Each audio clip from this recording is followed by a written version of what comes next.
But Ejaz साहब, again ये एक बहुत बड़ी कंट्रोवर्सी सामने आ गई। आपने जिस तरह गुफ्तगू के आगाज में कहा कि ये कवानीन नहीं बने, ये बिल्स लॉ नहीं बने, और इसी के तहत, इसी ऑफिशियल सीक्रेट एक्ट के तहत आज मुल्क की पहली स्पेशल अदालत इस्लामाबाद में कायम कर दी गई है, और अपेरेंटली यही कहा जा रहा है कि जो शाह महमूद कुरैशी साहब है उनको इसी ऑफिशियल सीक्रेट एक्ट की अदालत में जो है वो पेश किया जाएगा।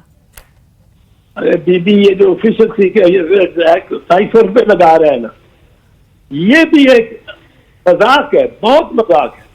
आपको मालूम है कि कोई भी classified document under the law, उसको डीक्लासिफाई करने का किसको इख्तियार है? ये अगर ओथ ही देखे ना, जो oath prime minister has taken, और ये मैं आपको बता दूं कि इख्तियार ये डीक्लासिफाई करने का इख्तियार ही प्राइम मिनिस्टर का है। अब प्राइम मिनिस्टर चाहे तो वो सारा साइफर की कॉपियां सारे मुल्क में बांट दे, और उसको कोई इसमें कोई उसको नहीं कर सकता।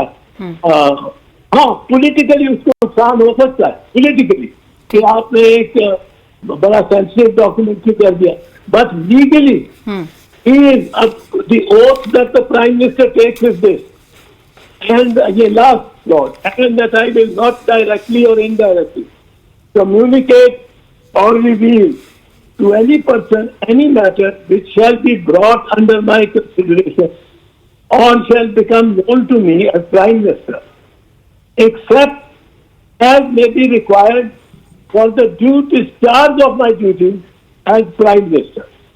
Now, if a Prime Minister receives a cipher from a senior foreign service officer or in Washington, कि मेरे साथ बात की है एक अमेरिकन बड़े सफारतकार, और उसने कहा है कि इसकी हुकूमत हटाओ तो हम आपके साथ बहुत बुरे हैं। अब उसने जो सुना वो उसने रिपोर्ट कर दिया। उसकी रिपोर्ट इसलिए उसको मानना पड़ता है कि वो रिपोर्ट उसने नहीं की होगी, क्योंकि इस साइफर पे नेशनल सिक्योरिटी कमेटी बैठी। राइट। नेशनल सिक्योरिटी कमेटी 2 दफा बैठी। बिल्कुल। एक दफा इमरान खान ने प्रिजाइड किया, एक दफा शहबाज शरीफ ने प्रिजाइड किया। कमिंग बैक टू प्रेसिडेंट साहब की ये जो बिल से मुतालिक जो ट्वीट थी, बड़े इस पर रिएक्शन भी एजाज साहब सामने गुज़िश्ता रोज से आया, और बड़े मुतालबात किए जा रहे हैं कि सदर साहब मुस्ताफ़ी हो जाएं, अपने ओहदे से मुस्ताफ़ी हो जाएं। यहाँ तक कि सेनेटर रज़ा रब्बानी साहब ने प्रोब की बात की, लेकिन वो कहते हैं पार्लियामेंट्री प्रोब इस पर जरूर होना चाहिए। आप क्या समझते हैं, पार्लियामेंट्री प्रोब काफी है या supreme court should intervene in this and decide? इसमें है क्या? उसने क्या कहा? उसने कहा मेरे दस्तखत नहीं है। वो देख लो कागज, इंक्वायरी की क्या जरूरत है? उसमें दस्तखत है कि नहीं है? अगर दस्तखत नहीं है तो उसने कौन सा कोई ये सीक्रेट बड़ा खास सीक्रेट था जिसका इंडिया ने पता लगा के उस कागज को पकड़ के और हमें यूनाइटेड नेशन में एम्बैरस कर देना था? भाई देखो, क्या प्रेसिडेंट ने उस बिल पे दस्तखत किए हैं या नहीं? बेटर एंड से नहीं किए तब भी ये एक्ट नहीं बनता। हाँ, अगर कर दिए और उसको एंडोर्स कर दिया है, असेंट दे दिए, फिर फर्क पड़ता, फिर वो लॉ बन गया। मगर अगर उसने उसके खिलाफ लिखा है या लिखा ही नहीं, तो 10 दिन गुजरने के बाद वो जॉइंट हाउसेस का शुरू हो जाता है टाइम, वो स्पीकर ने करना है, स्पीकर करके उसके बाद भेजे उसके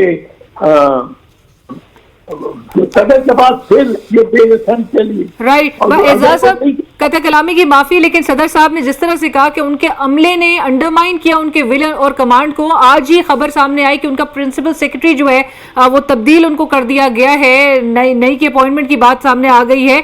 प्रेसिडेंट साहब के पास अब रेमेडी ऑप्शंस मौजूद क्या है? What should he do next? President Shah should do nothing. He is the president of Pakistan. He just informed the people मैंने दस्तखत किए थे। अब उसके कॉन्सिक्वेंसेस क्या है? कॉन्सिक्वेंसेस तो सिर्फ दस्तखत करने या ना करने के नहीं है।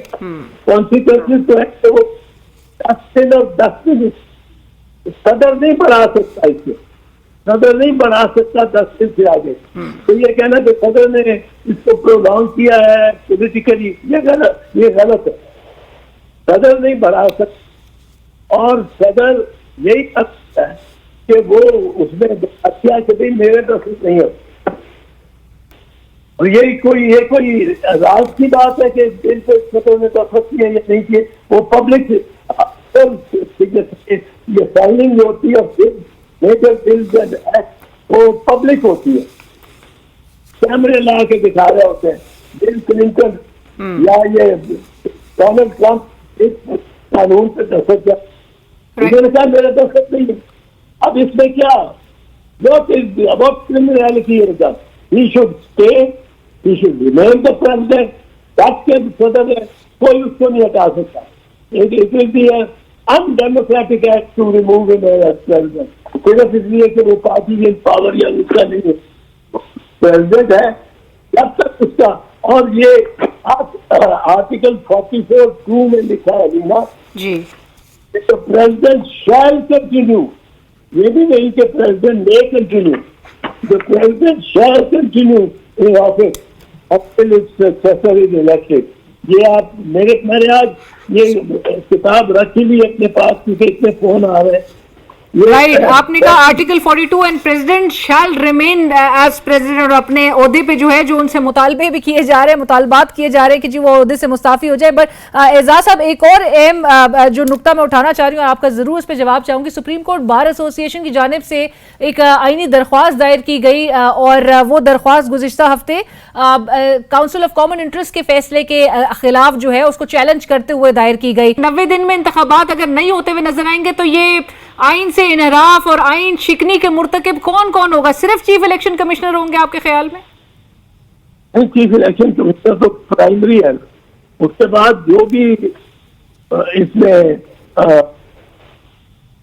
चलो मुदाखलत कर या रुकावट डालेगा या चला देगा उस तरफ कि ये डीलिमिटेशन की तरफ चलो। डीलिमिटेशन तो